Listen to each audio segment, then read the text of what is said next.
Bonsoir Romain, tu es écrivain, critique, traducteur et tu diriges la bibliothèque et le centre d'art de la Mamoun à Marrakech. Tu habites depuis quelques années à New York, mais auparavant, habitant à Paris, tu as été notamment producteur à France Culture de 2004 à 2007, programmateur aux revues parlées du Centre Pompidou de 2006 à 2009, commissaire du programme littéraire de la Biennale de Marrakech en 2012, et tu as programmé les conversations de Dalal Mamoun pour la Biennale de Marrakech de 2014.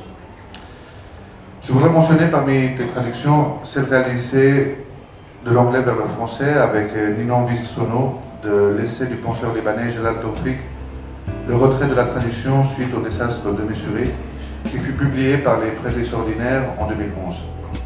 Ce soir, tu es venu parler en tant que commissaire de Jeux de mémoire Ahmed Bouhlani aujourd'hui, exposition qui pourra bientôt se voir dans le programme officiel de l'imminente 6e biennale de Marrakech au Palais Barrière.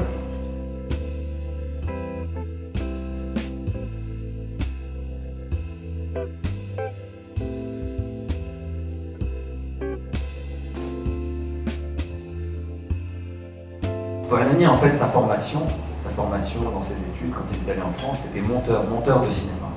Et ça, je pense qu'il est très très important en fait. Tout son travail, c'est un travail de montage et de remontage. C'est-à-dire que quand on va fouiller dans le passé, ce qu'on trouve, c'est pas des totalités, c'est des fragments. On trouve un bout de quelques bijoux par là, quelques formes de danse par-ci, et en fait, c'est ce que j'appelle le répertoire de formes. Et l'idée, c'est pas de le préserver, c'est-à-dire le mettre dans un musée. Il y a un travail d'inventaire qu'il a dû faire parce que personne ne le faisait, d'une certaine manière, où il avait l'impression que personne ne le faisait. Mais l'important dans son travail, c'est comment il intègre ça dans une création d'œuvres proprement contemporaines et proprement, enfin, je veux dire, internationales, si tu veux.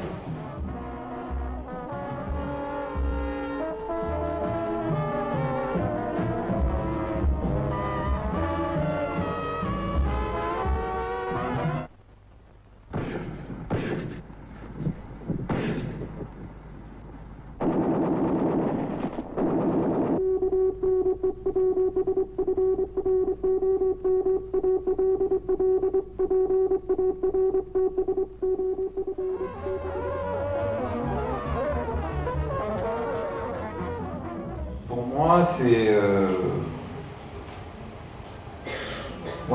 le peuple, c'est une question de. C'est plutôt une question de devenir et c'est plutôt une question de fiction. Et c'est plutôt une question de contre-histoire ou de contre-pouvoir, on pourrait dire. Dans l'hôpital, il décrit. En fait, l'hôpital est un récit fortement autobiographique, mais aussi fortement fictionné. Fortement autobiographique parce que Ahmed Bouhlani a eu une tuberculose dans les années 60 et il a passé 6 mois dans un hôpital à Salé pour tuberculeux. Et c'est l'hôpital qui est décrit dans ce livre. C'est un écrivain qui est le narrateur du livre et qui se retrouve coincé dans un hôpital d'où on ne sort pas en fait, où on sort très peu. C'est un peu une sorte de version marocaine années 60 de, je sais pas, la montagne magique de Thomas Mann, les sanatoriums européens de cette époque-là. Et beaucoup de lecteurs, d'ailleurs quand le livre a été reparu en France, il y a eu pas mal de critiques dans la presse et les critiques littéraires ont pensé que c'était un hôpital psychiatrique, parce que quand on se retrouve enfermé dans un lieu comme ça, qu'on n'a pas de porte de sortie, qu'on est du peuple au sens pauvre, en fait on devient fou. نار ومواج نار ومواج ومواج ونار يا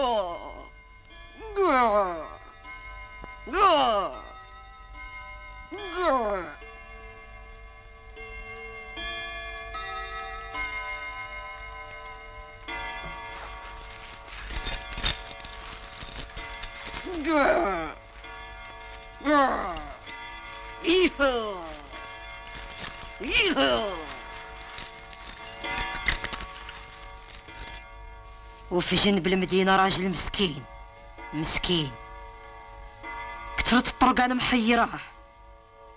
Tu vas lire un passage de l'hôpital, mais avant de lire ce passage de l'hôpital, je voulais te dire que ce matin, enfin, quand on voyait on commentait avec Kader Atia qui est ici, on commentait ce fonds-là, on en a déjà parlé, les fonds de petits romans policiers ou aussi de western.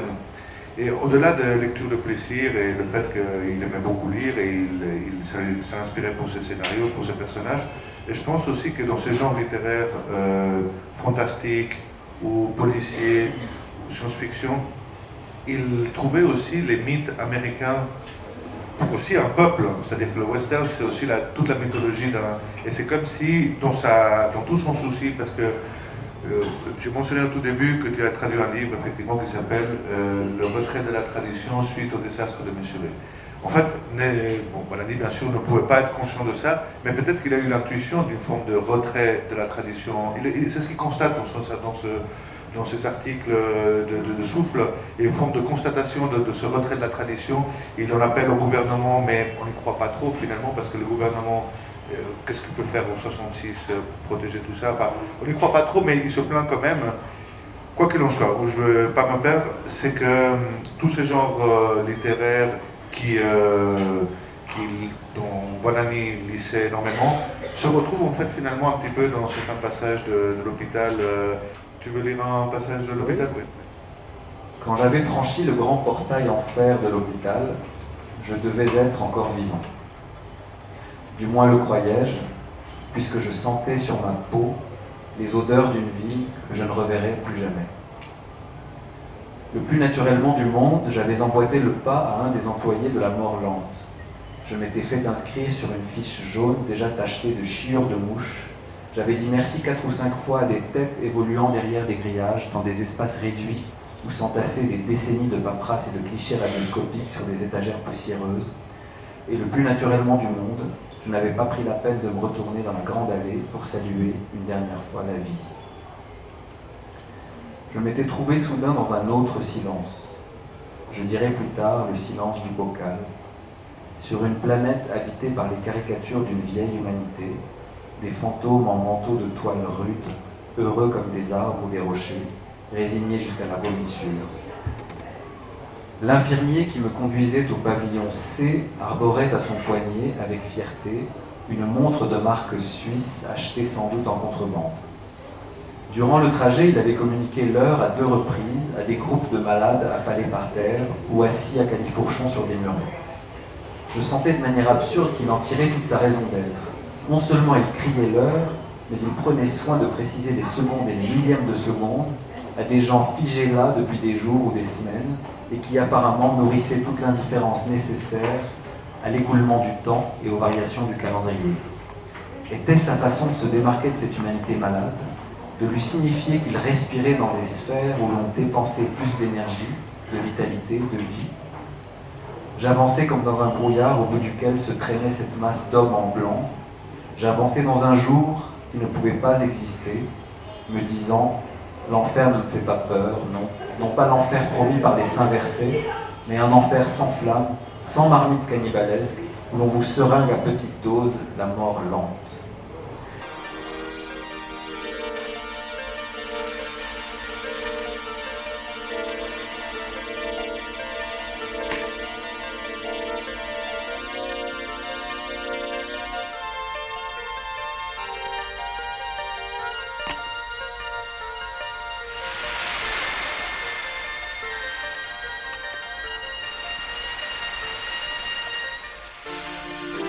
Travaillé ces derniers temps sur c'est ce texte dont tu parlais, la part africaine dans un lien collectif là, qui a été publié. Travailler sur la. Je travaille dessus aussi avec Marc Bouchiki pour les parages. C'est sur la part africaine du Maroc en fait, d'une certaine manière. Le fait que le Maroc, après l'indépendance, s'est beaucoup construit comme une nation arabe musulmane et parfois au détriment de la composante, justement, de tout ce qui fait, de tout ce qui est intéressé Bonanni, c'est-à-dire toute la diversité vivante d'une culture amazigh, africaine, religieuse, non religieuse, etc. Et donc, voilà, j'ai commencé à m'intéresser d'une part aux relations transsahariennes, les relations du Maroc avec les autres parties de l'Afrique, et manifestations culturelles de ces relations-là et de ces manifestations culturelles évidentes, parce qu'elle a gagné beaucoup en visibilité depuis les années 70, c'est la musique gnawa. Non, j'aime bien penser à Bohanani et au travail autour de Bohanani comme le travail d'une famille. En fait, c'est une famille qui commence à se constituer petit à petit, et j'en fais partie, Alice Safé en fait partie, enfin plusieurs personnes en font partie, il y a plusieurs cercles, disons. Mais on est quelques-uns à avoir décidé d'y consacrer du temps, à avoir décidé que c'était important, qu'en fait on se construisait nous-mêmes à travers le travail de Bohanani. Et en fait, je pense que j'ai appris beaucoup de choses de beaucoup de personnes. Je suis endetté envers des dizaines de personnes, mais je ne saurais pas nommer un maître. Et en fait, en ce moment, j'ai deux maîtres, ou deux maîtresses, qui sont mes deux filles. Et en fait, je pense que j'apprends de mes enfants ce que je n'ai jamais appris ailleurs, sous aucune autre forme, une sorte d'école de la vie et de comment apprendre une forme enfin, je sais pas, quand on est parent, on est censé être une figure d'autorité, mais moi j'ai l'impression d'apprendre plutôt quelque chose de l'humilité devant une sorte d'incroyable foisonnement de vie. Voilà. À vivre. Il y en a un avec qui j'ai passé beaucoup de temps ces derniers temps. C'est trop facile de dire l'hôpital ou Bohanani, bon voilà, mais on a dit qu'on sortait de Bohanani pour cette partie. En fait, il y a un livre que sans doute personne ne connaît ici, mais que j'ai découvert aux États-Unis, parce que j'y vis maintenant, qui est un livre d'une poète qui vient des Antilles, de Trinidad et Tobago, en fait de Tobago, mais qui vit au Canada. C'est un livre qui s'appelle... Donc elle s'appelle Norbese Philip, c'est son nom. M. Norbese Philip. Ce livre s'appelle Zong, Z-O-N-G, point d'exclamation. C'est un livre de poésie très particulier qui part d'un événement historique. En fait, je m'intéresse beaucoup ces derniers temps, c'est peut-être un peu à cause de Bohanani, mais pas seulement à cette combinaison d'écriture et d'histoire, de création et d'histoire, de poésie et d'histoire. En fait, l'événement historique dont parle ce livre, le Zong, c'était le nom d'un navire d'esclaves, un navire anglais qui transportait des esclaves au XVIIIe siècle, donc d'Europe ou d'Afrique au nouveau continent, au nouveau monde. Et le Zong est un navire qui est resté dans l'histoire à cause d'une catastrophe qui a eu lieu à son bord, qui a été immortalisée dans un tableau de Turner en 1840, et en fait, environ 150 esclaves, parmi les 400 qui étaient là, ont été jetés par-dessus bord, vivants, noyés, vivants. Pour une raison enfin simple et pas simple, c'est-à-dire que le capitaine s'est trompé un peu de chemin. Et le voyage prenait beaucoup plus de temps que prévu. Ce qui devait durer 6 semaines, on a duré 3 mois, enfin, beaucoup plus, enfin, je ne sais plus.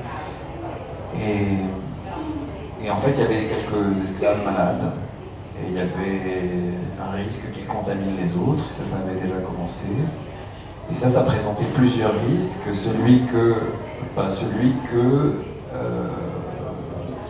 j'essaie de résumer, c'est difficile de résumer une histoire comme ça, mais qu'arrivé en Jamaïque, où le bateau devait aller, les esclaves soient trop malades ou trop faibles pour pouvoir être vendus à bon prix, par exemple, ou qu'ils meurent à bord. Et en fait, la solution de les jeter par-dessus bord, ça permettait, puisque les esclaves étaient des marchandises qu'on possédait, ça permettait de faire appel à l'assurance, parce qu'on les assurait en tant que marchandises qu'on possédait.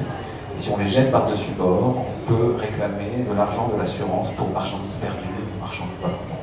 Je résume, mais c'est la législation anglaise de l'époque, impériale, permettait des choses de ce genre. Alors, ce qu'il y a, c'est que, donc pour Norbese Philip, qui est quelqu'un des Antilles, à côté de la Jamaïque, etc., qui est le fruit de cette histoire esclavagiste, au fond, pour elle, la question, c'est comment retrouver la trace de ce qui s'est s'est passé là, comment retrouver quelque chose de la vie de ces esclaves qu'on a assassinés, sachant que le seul, son éducation, enfin elle a été formée comme avocate auparavant, et en fait le seul document officiel qui reste de cette tragédie, c'est le compte-rendu. Donc il y a eu appel à l'assurance refuse de payer, il y a eu procès, et le seul document officiel qu'on a, c'est un document qui dit, je ne sais plus ce qui, c'est le compte-rendu du procès, et qui ne prenait pas une décision définitive. En fait, ensuite la trace s'évanouit, on ne sait pas quoi d'autre. Et donc ce qu'elle fait, elle, c'est qu'elle se dit, voilà une tragédie, on a des vagues traces de cette tragédie, et le seul document réel qu'on a, c'est un document de 2 pages, qui est un document rédigé par le système judiciaire impérialiste anglais, qui est le même système judiciaire qui permet qu'on jette des esclaves par-dessus bord, qu'on réclame de l'argent de l'assurance, qu'on considère des humains comme des marchandises. Et au fond, c'est un document historique d'une histoire écrite par des vainqueurs impérialistes, etc., ce dont je parlais tout à l'heure, et comment retrouver la trace des victimes dans les écrits des vainqueurs. Comment reconstituer une vie des victimes. Ça se dire, en fait, j'ai aucun autre choix que de partir de ce document. Et je ne veux pas faire un roman, je ne veux pas fictionner la vie de ces personnages, je ne veux pas faire une histoire pleine de sentiments, je ne veux pas raconter une tragédie de manière narrative. Je dois raconter cette histoire, c'est presque un devoir, mais c'est une histoire qu'on ne peut pas raconter, c'est une histoire inracontable et que pourtant il faut raconter. Et donc tout le livre est en fait une sorte de réflexion sur comment extraire les traces effacées de la vie de ces personnes, de ce document juridique qui en parle comme des choses. Et en fait, il y a dans Spectre de Marx, de Derrida, au début, il dit pour faire un deuil, pour faire un travail de deuil, il faut pouvoir localiser le corps. Il faut des os, quoi. Il faut ça pour enterrer, il faut etc. Et en fait, quand c'est des morts en mer, il n'y a pas de corps, il n'y a pas d'eau, on ne sait pas où ils sont, il n'y a rien du tout. Donc en fait, le deuil est impossible d'une certaine manière. Et comment le faire avec ces seules traces textuelles qu'on a. Et donc son livre, il est construit, donc en fait, il est en plusieurs parties, et tous les mots de son livre, toutes les lettres de son livre, toutes les syllabes de son livre, elles sont extraites de ce document juridique de 2 pages. C'est-à-dire qu'elle prend ce document de 2 pages avec son langage et qu'elle implose ce langage juridique anglais et qu'elle en extrait des mots qu'elle recompose d'une autre manière. Elle les recompose autrement, elle fait des poèmes qui... C'est comme si elle essayait de composer un autre sens à partir de ce document d'oppression. De composer une écriture de libération à partir d'un document d'oppression. Donc ça veut dire que ces pages à elles sont très fascinantes parce que c'est des poèmes qui sont éclatés dans l'espace. C'est comme si on avait plein de bouts de syllabes qui n'arrivaient jamais à se remettre complètement ensemble comme texte, à constituer des phrases, à constituer des vers. Et pourtant, quand elle le lit à voix haute, ça chante, ça bouge, ça chante. L'anglais, ces syllabes de l'anglais recomposées autrement deviennent d'autres langues. Comme si des langues africaines perdues que parlaient peut-être ces esclaves se retrouvent comme ça, peuvent se reconstituer en éclatant le langage des juges anglais, si tu veux. Il y a quelque chose comme ça, et c'est magnifique. C'est très très beau. C'est très très beau sur la page, parce que chaque page est comme une sorte de dessin ou de tableau, fait de lettres et de syllabes. Et c'est très beau comme musique quand elle le lit elle-même, et chaque partie est lue extrêmement différemment, et c'est une sorte de victoire sur la langue anglaise d'une certaine manière, et c'est une sorte de victoire sur l'oppression historique, et c'est une sorte de montage de mots à partir de documents d'oppression, et ça ressemble un peu à ce qu'a fait, ou à ce qu'a voulu faire Bohanani avec son film Mémoire 14, qui est un film de montage et de remontage du temps par remontage d'images, d'une certaine manière, où il prend des bobines qu'il a trouvées dans les années 60, qui étaient en fait au moment où le studio Swissi à Rabat a été abandonné, fermé, où s'étaient filmées à l'époque les actualités coloniales que les Français filmaient au Maroc au début du XXe siècle, et donc il avait toutes ces bandes d'images de la vie marocaine et de la conquête du Maroc, etc., filmées par l'autorité du protectorat, et qu'il a recoupé, remonté en images et avec du son pour raconter d'un autre point de vue l'histoire du Maroc telle qu'il l'imaginait lui C'est-à-dire comment utiliser tout ce qu'on a sous la main pour pouvoir recomposer quelque chose. Un film. Bon, alors pareil, j'ai essayé de trouver tout à l'heure, j'ai pas réussi à... Deux, je peux dire deux films. Deux films très différents. Un film parce que c'est toi, et que c'est un film espagnol qui m'avait beaucoup marqué quand je l'ai vu à l'époque. C'est El Espíritu de la Colmena, de Victor Erice, que j'ai vu en anglais. Donc pour moi, c'est The Spirit of the Beehive, et que j'ai vu à New York il y a pas mal d'années. Et en français, c'est L'Esprit de la Ruche, parce qu'il est question d'abeilles dans le film. C'est un film de 1973, incroyablement beau, beau dans ses images et beau dans son histoire. Je m'en souviens pas si bien que ça, parce que c'était il y a plusieurs années.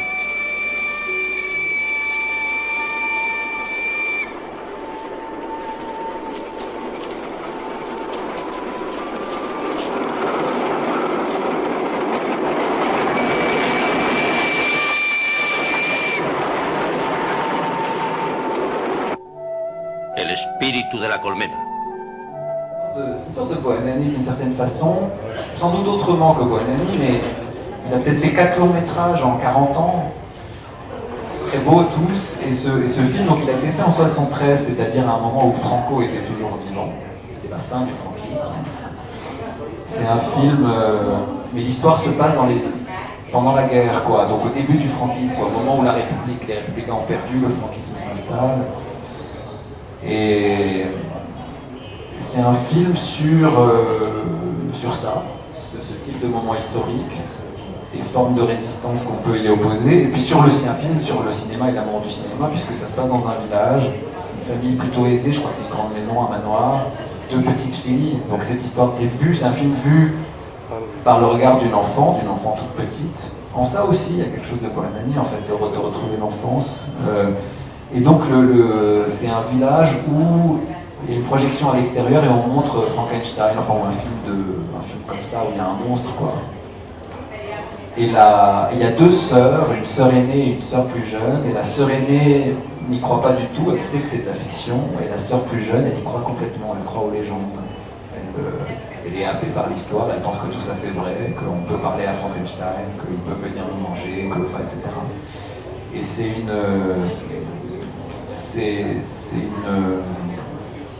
je sais pas, je me souviens d'avoir été très très fasciné, bouleversé par les images, et puis par cette façon qu'il avait eue d'avoir réussi à jeter un regard d'enfant sur un monde très dur d'adulte, de résistants, d'oppression, etc. Et l'autre film, c'est juste parce que j'ai travaillé dessus récemment, pour un texte que je faisais sur leur travail. C'est un film de Khalil Jorej et Johanna Haji Thomas, qui sont 2 artistes libanais et cinéastes, qui sont à la fois artistes, ils font des photos, des installations, des films, etc. Et Riam, ce film, c'est à la fois, il peut se regarder comme un film et il peut se regarder comme une installation à 2 écrans.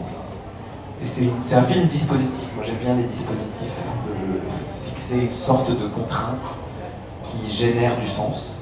Et ce film, il a été fait en 2 parties, en 2000 et puis en 2007, je crois. Riam, c'était le nom d'un camp de prisonniers au sud du Liban, géré, en fait un camp prisonnier où les Israéliens emprisonnent des Libanais, géré pour Israël par l'armée du Liban Sud, qui était un peu leur agent au sud du Liban, d'une certaine manière. Et le film, et donc ce camp était inaccessible, ils n'ont jamais pu le filmer. Et donc la première partie du film en 2000, c'est une série d'entretiens montés avec 6 des anciens prisonniers du camp. Et la deuxième en 2007, ils refont des entretiens avec les mêmes, mais à ce moment-là, le camp a été détruit en fait. Ce qui m'a intéressé dans ce film, en fait, on voit les anciens prisonniers de face, frontalement, on ne voit que eux, on ne voit pas le camp, on ne voit pas les cinéastes, on ne les entend pas, on entend juste des témoignages et qui tournent, on en voit un pendant quelques minutes, on en voit l'autre, et puis c'est des témoignages alternent comme ça. Et en fait, ils ne parlent pas du tout de leur engagement politique, ils ne parlent pas du tout de choses abstraites, ils parlent de la vie dans le camp, la vie dans la prison, la vie quotidienne, les espaces, la taille des cellules. C'est extrêmement concret. C'est une façon dont, en fait, à l'image, on n'a que de la parole d'une certaine manière. Et en fait, cette parole fait image. Et j'avais trouvé ça très beau. Et aussi, il parle de quelque chose qui est très étonnant, c'est-à-dire que dans cette prison où il n'avait accès à rien, c'est-à-dire pas un objet, une feuille, etc., ils ont créé des objets artistiques avec, je sais pas moi, des bouts de papier à cigarette, des bouts de plastique récupérés dans ce qu'on leur apportait pour les repas. Enfin, ils ont créé des petites sculptures. Aucun d'eux n'est artiste. Il était artiste avant et de là été après. Mais pendant leur séjour dans le camp, ils ont créé des tout petits objets, parce qu'il fallait les cacher, il ne fallait pas qu'ils soient vus, qui sont extraordinairement émouvants et beaux, et comment dire, et qui sont des témoignages d'une créativité invraisemblable, et d'une inventivité voilà, sous la contrainte, et qu'ils ont gardé par la suite. On les voit à la toute fin du film, et qui était leur façon de survivre en fait. Ils ont survécu par la création de quelque chose d'esthétique, entre guillemets. Et d'une part, ils se sont rendus compte, après être sortis, qu'ils ne pouvaient pas refaire ce genre d'objet. Parce qu'il a été question au début du film, certains des cinéastes m'ont dit, certains des anciens prisonniers disaient on va vous refaire les objets pour vous montrer comment on faisait. Mais comment ils faisaient, c'était prendre un noyau d'olive et le gratter sur le mur pendant des heures jusqu'à ce que les mains saignent, pour faire un trou dedans et en faire un élément dans un collier, et faire ça avec, je ne sais pas combien de noyaux d'olive, enfin c'est une sorte de folie. Mais en fait, ce qu'ils disent, le témoignage qu'ils disent à propos de ça dans le film, c'est qu'ils n'ont déjà pas ressenti depuis leur sortie de prison, c'est-à-dire leur sortie de prison a été une libération, mais ils n'ont pas ressenti depuis le sentiment de liberté qu'ils avaient quand ils faisaient ces objets, en dépit de la surveillance, au risque de se faire torturer, etc. Et c'est quelque chose, moi, quand je travaillais sur le texte que j'ai écrit là-dessus, qui m'a fait penser à quelque chose dont parle Michel Foucault, où dans un texte, il fait une opposition entre la libération et ce qu'il appelle des pratiques de liberté. C'est-à-dire que ça ne suffit pas de se libérer, d'être libéré, d'être sorti de prison, d'être je sais pas quoi, d'avoir fait la révolution, d'avoir fait Tahrir, enfin tout ça, parce qu'on parle du 20 février. Mais que en fait c'est un travail toujours recommencé, et c'est un travail de pratique de liberté. Il faut pas juste, je sais pas quoi, faire la révolution, il faut la pratiquer d'une certaine manière au jour le jour, et c'est très difficile, je crois. Moi, je ne peux pas t'interrompre. Je n'ai pas pu te dire que je crois bien connaître une de ces personnes, Béchara, je crois, qui j'ai très bien connu à Genève et ami. Et j'avais vu même leurs œuvres exposées au musée de la Croix-Rouge à Genève. On ne va pas monopoliser les choses comme ça. Tu restes deux questions. Je vais te demander d'aller un peu plus succinctement. Le premier, un tableau. Bon, ça j'ai eu beaucoup de mal. J'ai choisi quelque chose que j'ai vu récemment, parce que je suis à New York et au Metropolitan Museum. Il y a un tableau en fait que les gens ne voient pas beaucoup, alors qu'il est énorme, qu'il est placé quasiment à l'entrée du musée, en haut de l'escalier principal. C'est un tableau de Tiepolo, donc un tableau du XVIIIe siècle. C'est pas un artiste que je connais bien, italien, Venise, milieu du début du XVIIIe siècle. Et c'est un tableau qui m'a fasciné parce que, alors ça s'appelle Le Triomphe de Marius. C'est un tableau historique. Et c'est un tableau de la victoire de Marius Un général romain, non? pour le général romain qui conquiert donc l'Afrique du Nord et qui a servi, qui vainc Jugurtha en fait. Jugurtha. Et ce qui est incroyable dans ces tableaux, vraiment très beau, bon, évidemment le talent de l'artiste, la technique et tout ça, mais c'est que le tableau est construit très verticalement, comme si c'était des strates de vie ou des niveaux de société et tout ça. Et on voit sur les côtés du tableau, il y a toutes sortes de gens, le peuple qui est là, qui porte des choses et tout, qui s'accumule, la populace qui s'accumule sur les côtés. Et puis le centre du tableau est occupé par deux choses. au centre vraiment, au centre du centre, il y a Jugurtha, et au-dessus, il y a Marius sur son cheval, Marius le vainqueur. Une chanson, la musique gnawa, que je trouve très belle parce que c'est pas exclusivement, mais c'est souvent des familles, des confréries, des familles noires qui chantent ça au Maroc. Il y a une histoire là-dedans du déplacement de l'Afrique subsaharienne au Maroc. Ça m'intéresse beaucoup le fait que dans les paroles des chansons du Gnawa, il y a une sorte de mélange entre le Darija marocain et puis des morceaux de langage qu'on ne reconnaît pas, que parfois ceux qui les chantent ne les connaissent pas non plus. C'est des choses qu'ils ont héritées de leur père, de leur grand-père, qui viennent sans doute d'autres langues africaines, voilà, dont le sens un peu s'est perdu pour eux, qui sont aujourd'hui marocains. Et je trouve que la musique gnawa est vraiment une... Alors elle aussi, elle s'est folklorisée, il y a des festivals, etc. C'est quelque chose qui est lié à plein de rituels et tout.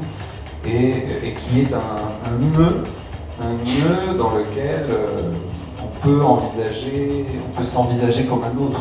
On peut s'envisager autrement dans sa propre culture, et je trouve ça extrêmement beau.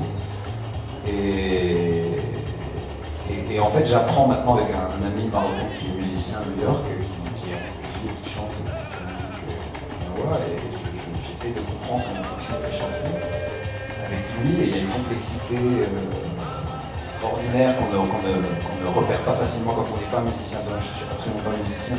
Et quand on voit ça de l'extérieur comme un folklore, et qu'il y a dans une cérémonie, dans une lila, il y a l'enchaînement des chansons, les rythmiques, les différences de choses, le chord and response, enfin le mandem et le chœur, etc.